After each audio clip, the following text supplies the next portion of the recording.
my area of research is basically lubrication. So, there are lots of bearings that are used in automobiles, Yeah. small bearings that are used to support and guide rotors or like small shafts. Yeah. So basically, my aim is to improve their friction and dynamic behavior of these bearings.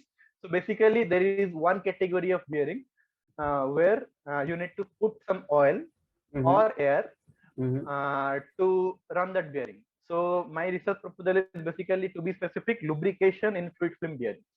So I Okay. wanted to basically decrease the friction, reduce the power loss, increase the dynamics of the behavior.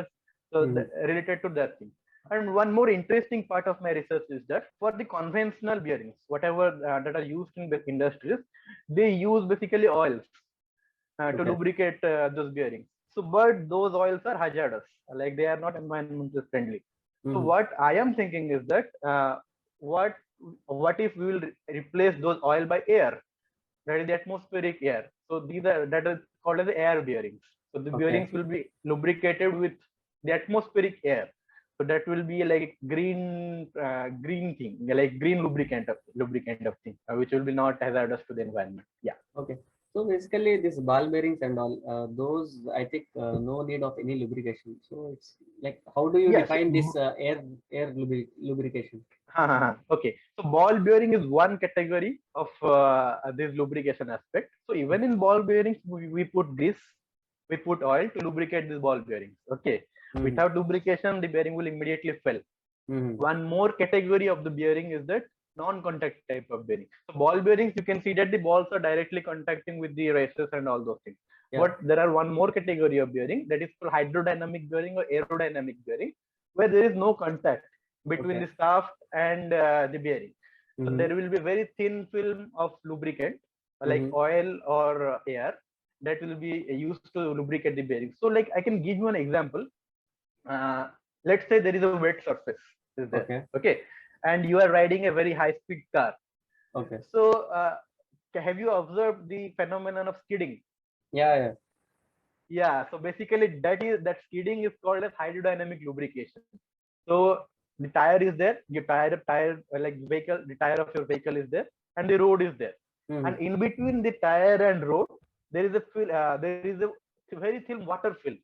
So Yeah. basically, when the vehicle skids, and there is a very thin gap between your tire and rod, Mm-hmm. and that very thin film is covered by oil or water, anything else. Yeah. Coming to your PhD life, like how do you schedule your day from morning to evening? In my lab, basically, what my professor has told me is that there is no time constant. So Okay. you can come anytime to your lab, you can go anytime to your lab, but what matters is that work at the end of a week or at the end of a month when Mm-hmm. I'll be presenting to the jury.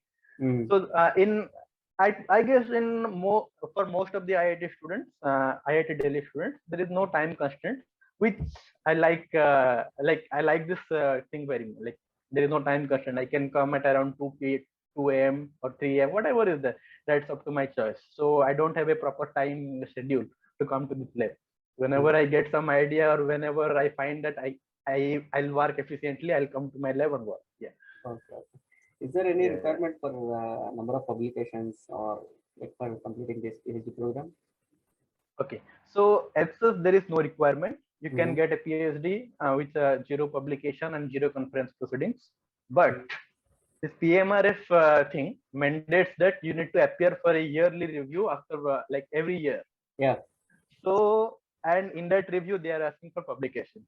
Okay. So, like you need to show what are your progress in the last 1 year, Mm-hmm. and yeah, so like there are few, like there is no absolute number as such, but they Mm-hmm. expect you to publish, because in academia what happens is that there is a term called either you publish or perish.